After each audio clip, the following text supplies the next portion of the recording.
फिर कब आना होगा? जैसे ही 2-3 दिन की छुट्टियाँ आएँगी, मैं आ जाऊँगी। देखो इसी तरह आते-जाते एक लंबा समय गुज़र गया है। सो तो है, परंतु अपने परिवार के लिए इतनी कुर्बानियाँ तो हमें देनी ही पड़ेंगी। मैं सोचता हूँ कि अब तुम नौकरी छोड़ दो और यहीं रहो। कैसी बात करते हो दीपक? हमें अभी तो पैसों की ज़्यादा ज़रूरत है। दीप का पूना में इंजीनियरिंग में एडमिशन होने वाला है। अब इसकी पढ़ाई का खर्चा कम तो होगा नहीं। सच कहती हूँ दीपक, जैसे ही दीप की नौकरी लगेगी, मैं नौकरी छोड़कर हमेशा हमेशा के लिए तुम्हारे पास आ जाऊँगी। दीपक ने रवीना का हाथ अपने हाथ में ले लिया था। रवीना की आंखें गीली थीं। तभी एक लंबी सीटी के साथ रेल चल दी थी। दीपक देर तक हाथ हिलाता रहा था, जब तक कि रवीना और रेल उसकी आंखों से ओझल नहीं हो गए। रवीना को स्टेशन छोड़कर घर आने के बाद दीपक थोड़ा सुस्ताने के लिए पलंग पर लेट गया। पास ही एल्बम पड़ा था, जिसे दीपक ने पुरानी यादों को ताज़ा करने के लिए निकलवाया था। लेकिन इतने थोड़े समय के लिए आने के कारण रवीना को 50 काम निकल आते थे, इसलिए वह एल्बम देख नहीं पाई थी। आखिर दीपक ही उसके पन्ने पलटने लगा।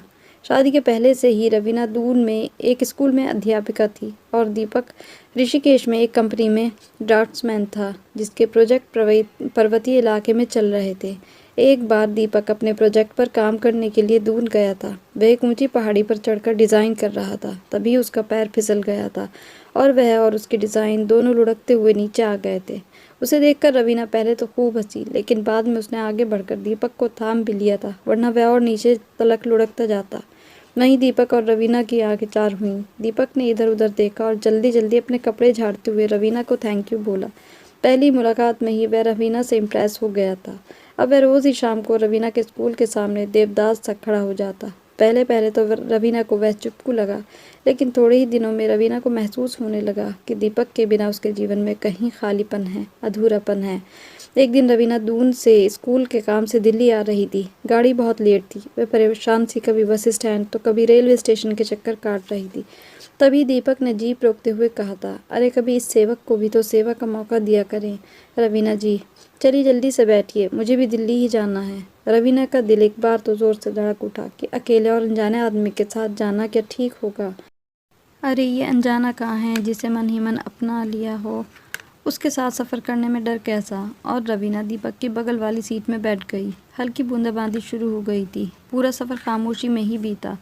ऐसा लग रहा था दिल तो सब कह सुन रहा है, पर शब्द ज़ुबान पर नहीं आ रहे थे। रवीना अपने स्थान पर उतर गई और दीपक अपने काम में लग गया था। 1 हफ्ते के काम के बाद दीपक वापस दून आया था। वहाँ रवीना उसका बेसब्री से इंतज़ार कर रही थी। दून का प्रोजेक्ट पूरा होने पर दीपक को वापस ऋषिकेश आना था, इसलिए उसने रवीना से मुलाकात कर अपने मन की सारी बात उसके सामने रखी दी।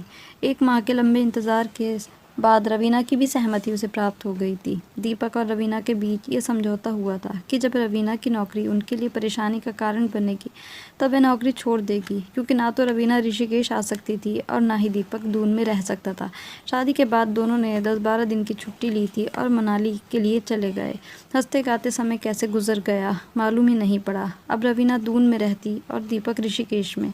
एक बार दीपक ने जब रवीना से नौकरी छोड़ने का जिक्र किया, तब रवीना ने कहा, देखिए अभी हम 2 ही हैं, लेकिन आगे हमारा परिवार बढ़ेगा, हमारी जिम्मेदारियां बढ़ेंगी और हमें पैसों की ज़रूरत पड़ेगी।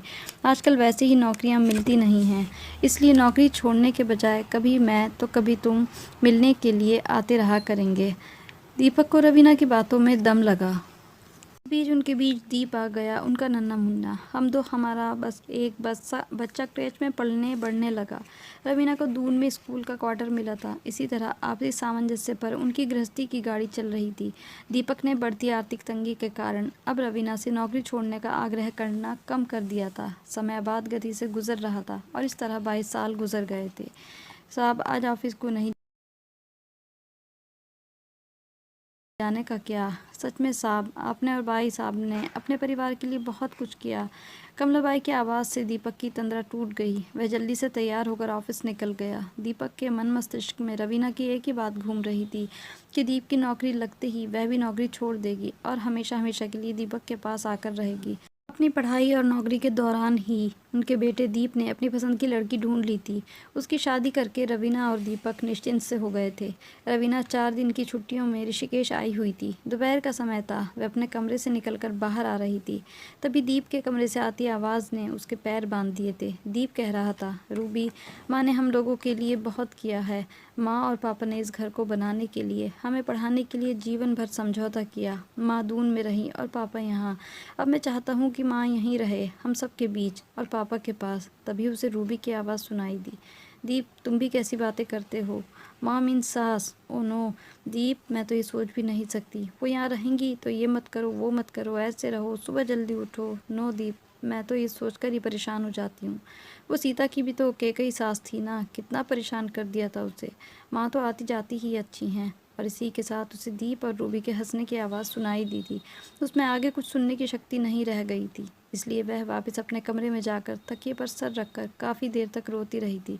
शाम को सब एक साथ नाश्ता करने बैठे थे। तभी दीपक ने कहा, रवीना, तुम्हारी सब इच्छाएं पूरी हो गईं और अपने वादे के अनुसार अब तुम नौकरी छोड़कर यहीं रहो, हम सब के साथ। रवीना शांत थी। उसने अपने एक एक शब्द पर जोर देते हुए कहा, दीपक, तुम कहोगे कि मैं दून जाने के लिए बहाने बनाती जा रही हूँ, लेकिन ये सच है कि मुझे और तुम्हें नौकरी और पैसों की अब ज़्यादा ज़रूरत है। हमने पा रहा था, लेकिन दीप, हमने अब तक की कमाई तो दीप की पढ़ाई, शादी और मकान बनाने पर ही खर्च कर दी है।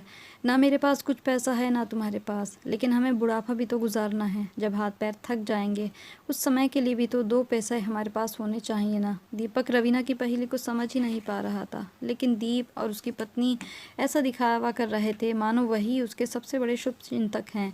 शाम की ट्रेन से रवीना वापस जा रही थी। दीपक उसे छोड़ने आया था। इस बार रवीना खुद ही बोली थी, अब आपके और मेरे रिटायरमेंट के 2-3 साल ही तो हैं और बचे हैं। मैं सोचती हूँ जैसे 26 साल गुजर गए वैसे ये भी गुजर जाएंगे। इसके बाद हम दून में ही किराए का मकान लेकर साथ रहेंगे। बच्चों को उनकी ज़िंदगी उनके अनुसार ही गुजारने दो। रेल फिर लंबी सीटी के साथ चल दी थी। इस बार दीपक रवीना के चेहरे के अज्ञात दर्द को साफ पड़ रहा था। रेल में रवीना सोच रही थी, ये फैसला नहीं कर पा रही थी कि इस लंबे त्याग और दीपक से दूर रहने के बाद उसने और दीपक ने